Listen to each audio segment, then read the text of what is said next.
গত 19/5/2026 তারিখ স্বরাষ্ট্র মন্ত্রণালয় হতে পুলিশ কমিশনার ডিএমপি ঢাকা বরাবর একটি লিখিত অভিযোগে জানান যে জনৈক ব্যক্তি একাধিক হোয়াটসঅ্যাপ নাম্বার ব্যবহার করে কখনো নিজেকে স্বরাষ্ট্র মন্ত্রণালয়ের একজন ঊর্ধ্বতন কর্মকর্তা, আবার কখনো নিজেকে ক্ষমতাবান রাজনৈতিক ব্যক্তিত্ব অথবা প্রশাসনিক রাজনৈতিক ব্যক্তির নিকট আত্মীয় পরিচয় প্রদান করে বিভিন্ন সরকারি কর্মকর্তা কর্মচারীকে পদোন্নতি প্রদানের প্রতিশ্রুতি দিয়ে প্রতারণা করে আসছে।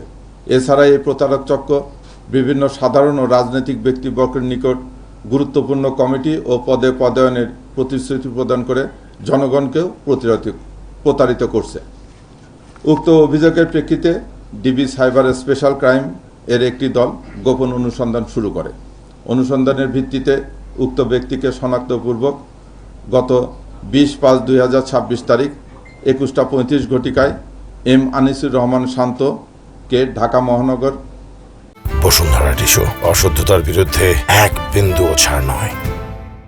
হাতিরঝিল থানাধীন পশ্চিম রামপুরস্থ নিজ বাসা থেকে ডিবি হেফাজতে নেওয়া হয় এবং তার নিকট হইতে প্রতারণার কাজে ব্যবহৃত মোবাইলটি জব্দ করা হয়। পরবর্তীতে ডিবি হেফাজতে জিজ্ঞাসাবাদে উক্ত প্রতারক ঘটনার সাথে সম্পৃক্ততার কথা স্বীকার করে। এছাড়া আসামির হোয়াটসঅ্যাপ মেসেজ বিশ্লেষণ করে উক্ত চক্রের আরও একজন সদস্যের তথ্য পাওয়া যায়। হোয়াটসঅ্যাপ মেসেজ ও আসামির জিজ্ঞাসাবাদে প্রাপ্ত তথ্যের ভিত্তিতে অভিযান পরিচালনা করে চক্রের সাথে জড়িত আরেক সদস্য নীলুফার সুলতানা, ব্যক্তিগত কর্মকর্তা, শৃঙ্খলা অধিশাখা 2, স্বরাষ্ট্র মন্ত্রণালয়, তাকে গ্রেপ্তার করা হয়। উক্ত চক্রের সাথে জড়িত অন্যান্যদের শনাক্ত করে আইনের আওতায় আনার প্রচেষ্টা অব্যাহত রয়েছে। এ সংক্রান্তে রমনা থানায় একটি নিয়মিত মামলা রুজু করা হয়।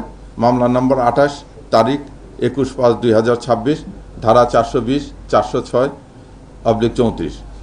তদন্ত কার্যক্রম চলমান।